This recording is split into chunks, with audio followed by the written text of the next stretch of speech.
నమస్తే, నా పేరు doctor Sai Geetha, glaucoma consultant, American laser eye hospitals.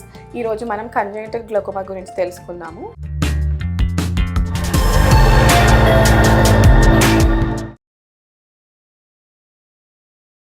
Congenital glaucoma అంటే బిడ్డ తల్లి గర్భంలో ఉండగానే గ్లకోమా వస్తుంది. కంటిలో ఒత్తిడి ఎక్కువయ్యి కంటి నరం దెబ్బతినడం వల్ల చూపు అనేది తగ్గిపోతుంది అనమాట. కడుపులో ఉండగానే జరుగుతుంది ఇది.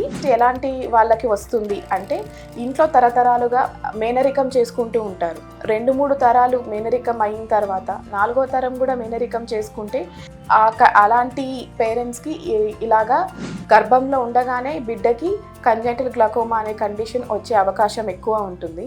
దీన్ని మనం ఎలా కనుక్కోవాలి అంటే, బిడ్డ పుట్టిన వెంటనే బిడ్డ కన్ను సైజు సమానంగా ఉందా లేదా. బుఫ్థాల్మస్ అంటే గ్లకోమా ఉన్న కన్ను పెద్దగా ఉంటుంది సైజులో, అలాగే తెల్ల భాగంలో కొంచెం గ్రేయిష్గా కానీ బ్లూగా కానీ అనిపిస్తుంది.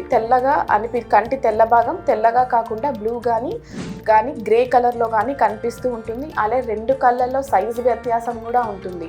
నార్మల్గా ఉన్న కన్ను కన్నా గ్లకోమా ఉన్న కన్ను సైజు ఎక్కువగా ఉండటం, మళ్ళీ బిడ్డ కంటిన్యూస్గా కంటిలోంచి నీరు కారుతూ ఏడుస్తూ ఉండడం, ఇలాంటి లక్షణాలు పుట్టిన బిడ్డకి చూస్తే తల్లిదండ్రులు వెంటనే దగ్గరలో ఉన్న వారి అమెరికన్ లేజర్ ఐ హాస్పిటల్ బ్రాంచ్ని సంప్రదించి డాక్టర్కి చూపించగలరు. సో డాక్టర్ చూసి మీకు ఎలాంటి ట్రీట్మెంట్ చేయాలో చెప్తారు. ఇలా కంజెనిటల్ గ్లకోమా ఉన్న పిల్లలకి యూజువల్లీ సర్జరీ చేసి వెంటనే ఆ ఒత్తిడిని తగ్గించడం ద్వారా చూపుని, కంటి నరాన్ని కాపాడగలరు.